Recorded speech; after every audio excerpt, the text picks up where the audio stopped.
江风世界，朋友们好。神州大地被皇上搞得民不聊生，怨声载道，已经败光改革开放的家底。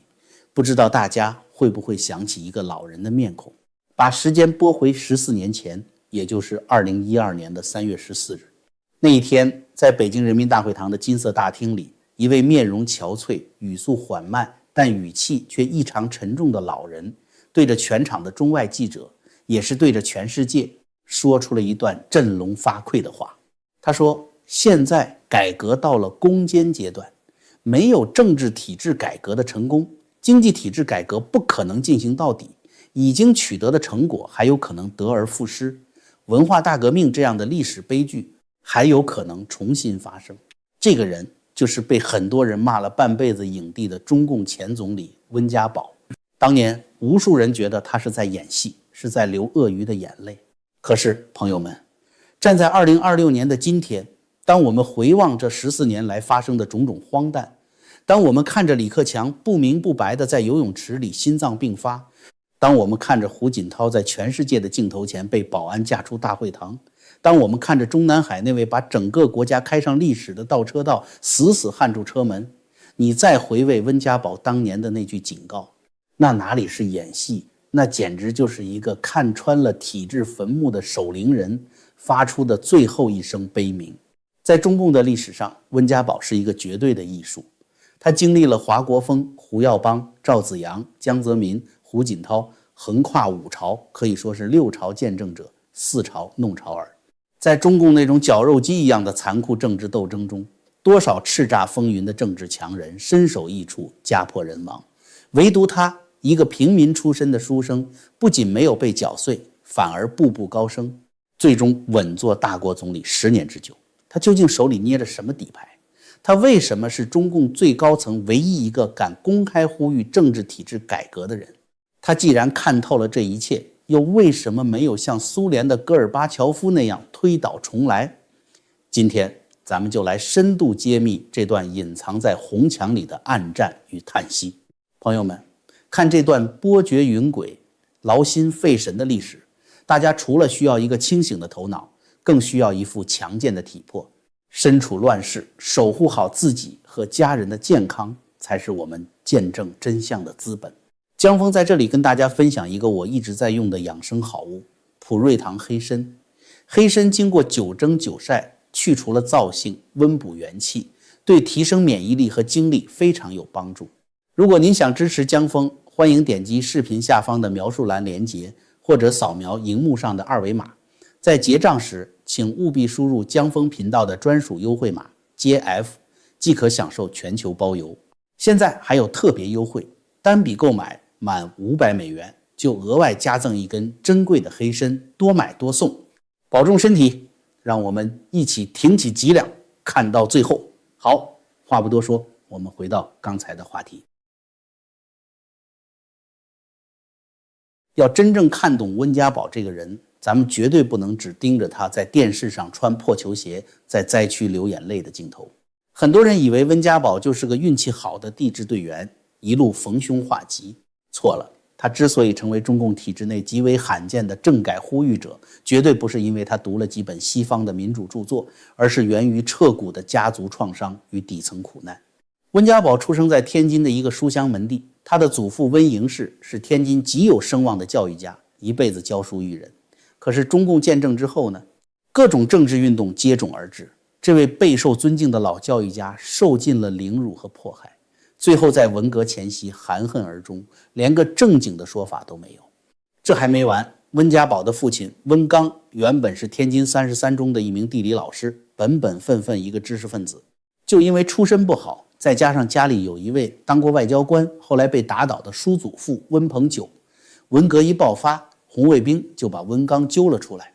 你想啊，一个教书育人的先生被挂上大牌子，游街示众，最后红卫兵小将们一拍脑门，给他安排了一个极具侮辱性的工作，去农场养猪。每天天不亮，这位曾经站在讲台上的老师就要挑着大粪桶，在臭气熏天的猪圈里跟牲口打交道。这对于一个传统知识分子来说，是何等的奇耻大辱。作为家里的长子，温家宝把这一切都看在眼里。那种痛彻心扉的屈辱感是刻进骨头缝里的。不仅是家里人遭罪，温家宝自己也差点折在那个疯狂的年代。1968年，研究生毕业的温家宝被发配到了大西北甘肃酒泉，在那里他亲身经历了一件极为荒诞的事情。根据后来披露的一些党史回忆录和传记细节，在文革最疯狂的时候，各地都在搞批斗大会。当时年轻气盛的温家宝因为在一次批斗会上看不惯那些造反派把人往死里打，私下里表达了不赞成打人的观点。就因为这一句残存着人性底线的人话，他直接被打成了右倾，被下放到农场劳改了整整1年。朋友们，这就是为什么2012年他在记者会上提起文革重演时会咬牙切齿。他对极左路线、对群众运动的恐惧和痛恨不是装出来的，他比谁都清楚，如果没有法治，如果没有政治体制改革，他父亲被逼养猪，他自己因为一句真话被劳改的悲剧，随时会像幽灵一样再次降临到每一个中国人的头上。在那之后，温家宝学乖了，他在甘肃那个全国最穷的地方待了整整14年。在这14年里，他见识过了农村真实的赤贫，他靠着一双脚板踏遍了祁连山的沟沟坎坎。1976年唐山大地震之后，当时的地质部部长孙大光去甘肃视察地震预报工作。当时全国各地的机关都被造反派搞得乌烟瘴气，干部们天天忙着站队表态，根本没人干正事儿。结果孙大光到了甘肃一看，哟，这里有个叫温家宝的年轻人，不仅没有搞政治串联，反而把甘肃各地的地质数据、矿产分布背得滚瓜烂熟。做汇报的时候连个草稿都不用看，各种数据精准无误。孙大光当时就震惊了，直呼这小伙子简直就是甘肃的活地图啊！就这样，孙大光力排众议，把温家宝调回了北京。他不是靠喊政治口号上去的，他是靠在最贫瘠的土地上掌握最真实的数据上去的。这种经历决定了他骨子里是一个极其清醒的技术官僚。到了1985年，胡耀邦要选中央办公厅主任，定下的标准是副部级以上、高学历、年轻。温家宝被选中了。很多人觉得中办主任就是个大号的秘书，端茶倒水的，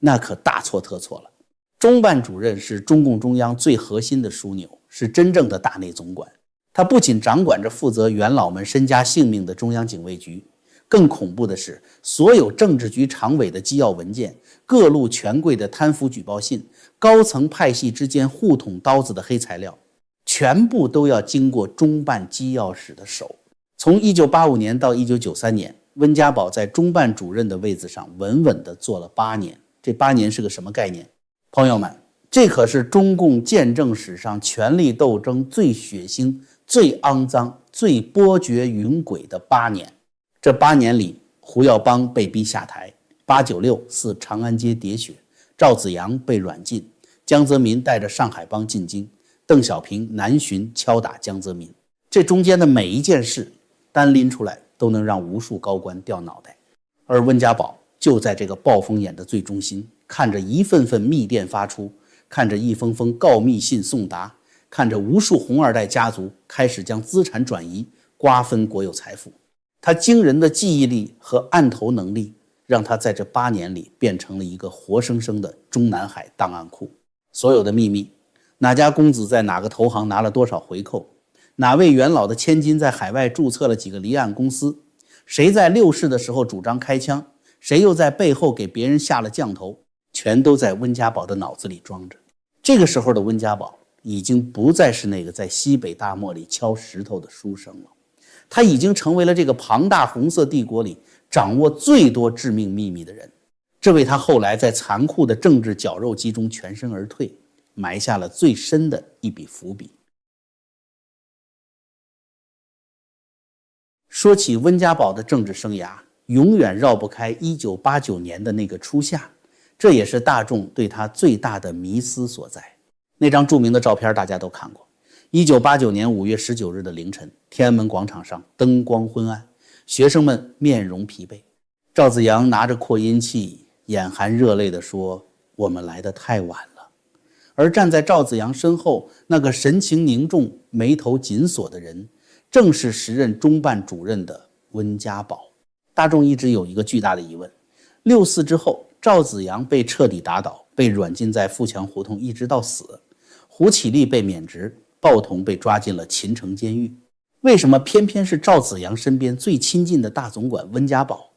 不仅平安过关，后来还顺风顺水，一路走到了政治局常委、国务院总理的位置？难道真的是因为他见风使舵，出卖了老领导，换取了荣华富贵吗？历史的真相远比这种脸谱化的猜测要复杂得多，也精彩得多。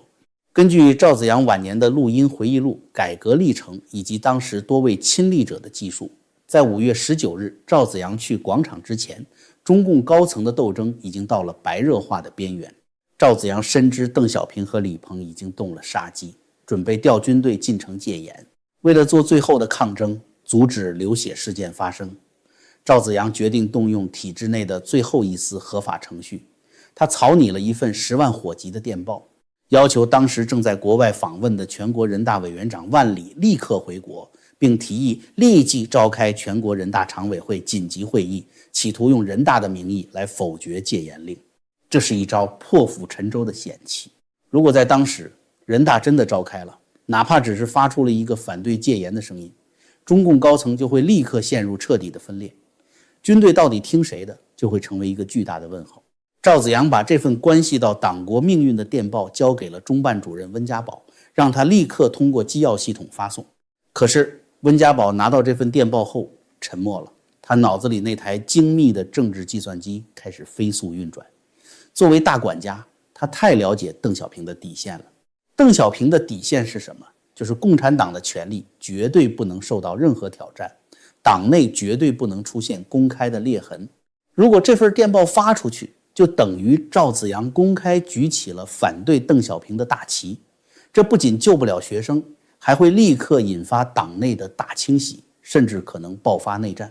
于是温家宝做了一个改变历史走向，也改变了他自己命运的决定。他以手续不合规，需要政治局常委集体同意为由，硬是把这份催命电报给压了下来，没有发出去。赵紫阳当时有没有生气？肯定有，但温家宝的这一个动作，却在无意间或者说是有意为之的算计中，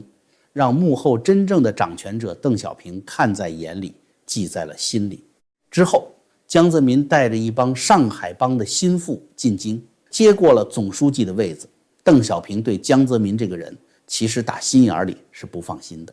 邓觉得江泽民这个人油腔滑调，政治投机味太重，而且一上台就跟着陈云那些保守派搞什么反和平演变，对改革开放阳奉阴违。邓老爷子心里明镜似的，中央机关不能全让江泽民的上海帮给占了，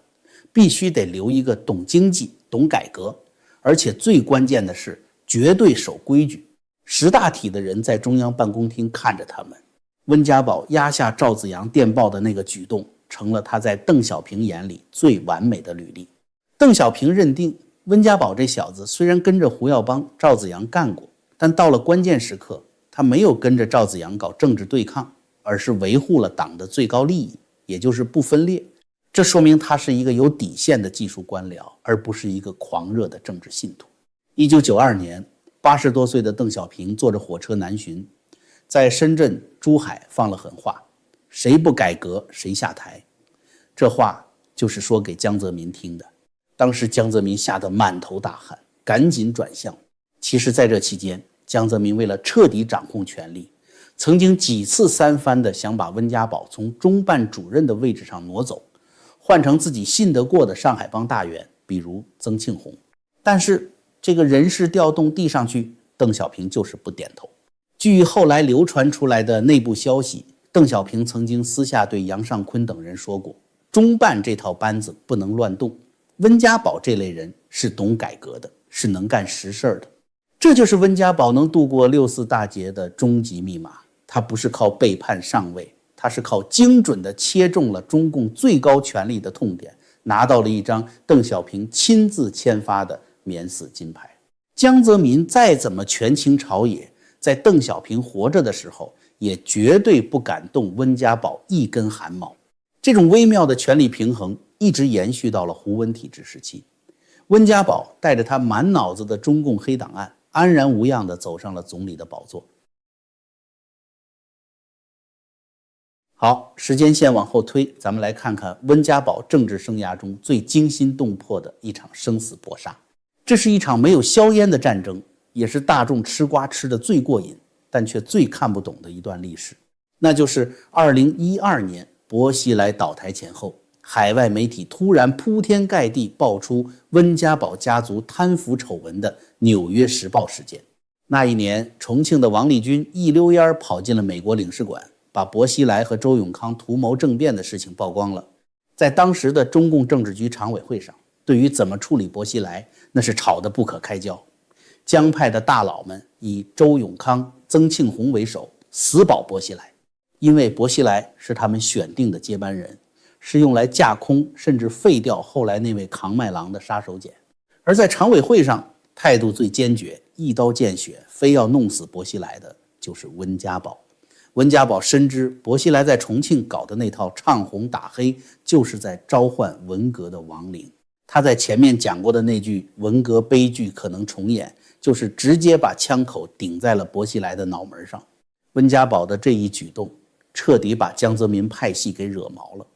江派一看，好啊，你个温家宝，平时装的一副亲民爱民的样子，现在居然敢动我们江派的根本利益，你不仁就休怪我们不义。于是一场针对大国总理的金融核讹诈开始了。就在18大权力交接的前夕，美国《纽约时报》突然发表了一篇长篇调查报道，详细披露了温家宝家族，包括他的母亲、妻子、儿子等，在平安保险等项目中掌握了高达27亿美元的隐秘财富。这篇文章图文并茂，股权穿透图画得比华尔街的分析师还要专业。外界当时都以为这是西方媒体独立调查的伟大胜利。朋友们，你想想看，在中共那种密不透风的体制下，一个西方记者能把中共现任总理家族的海外资产、代持股份、各种七拐八绕的白手套查得明明白白吗？这可能吗？这背后全都是江派的人马，准确地说是周永康控制的国安、公安特务系统在背后大量喂料。他们掌握了国家机器，利用国家情报资源去查另一个常委的家底，然后把这些材料输送到海外媒体手里。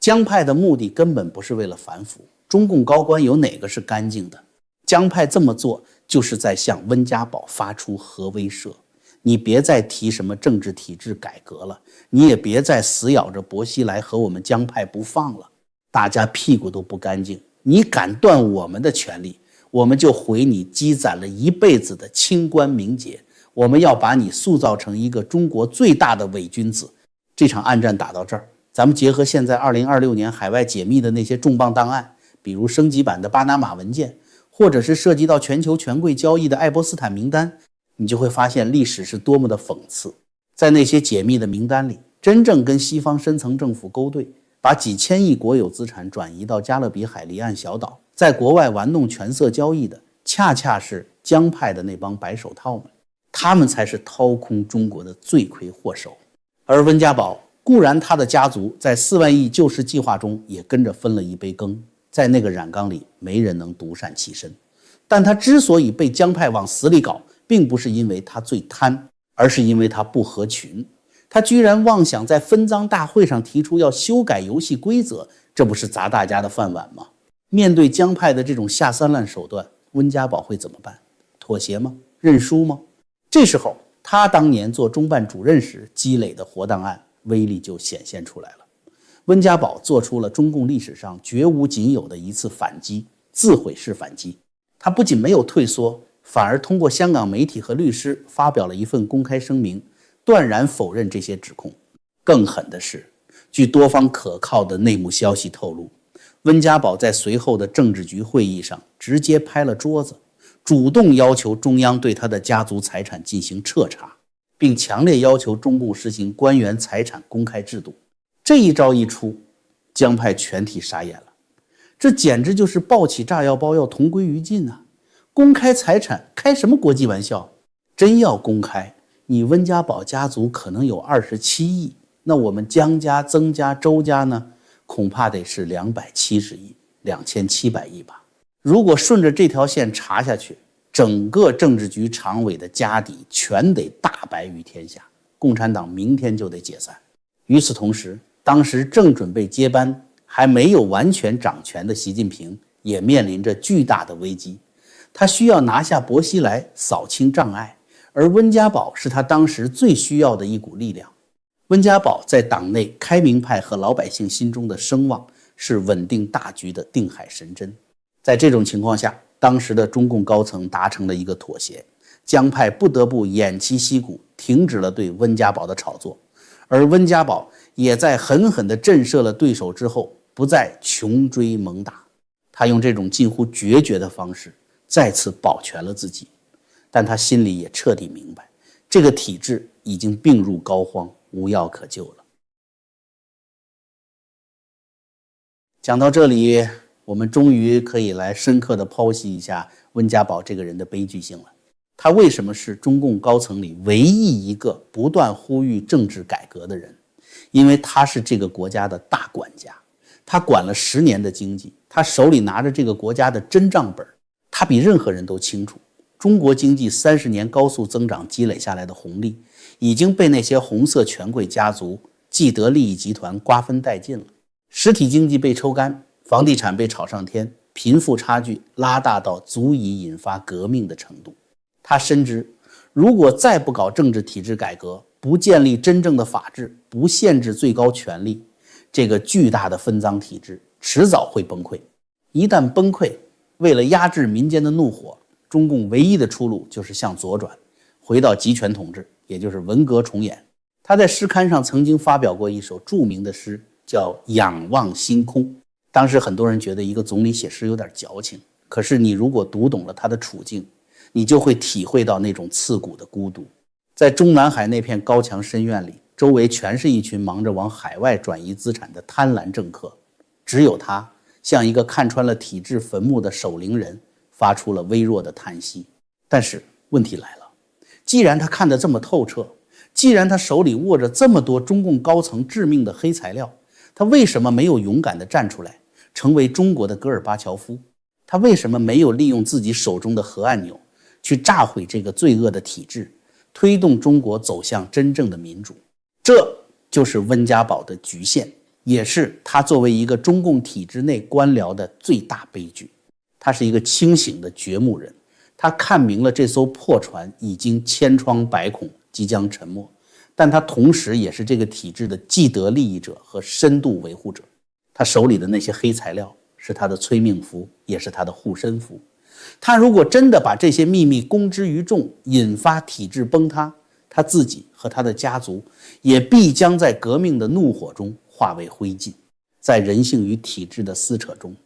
在良知与家族利益的权衡下，他最终选择了妥协。他放弃了成为推动历史车轮的伟人，而是利用自己手里的筹码，在权力的牌桌上为自己和家人换取了一张全身而退的船票。他把所有想说的话浓缩在了那句文革悲剧可能重演的预言里，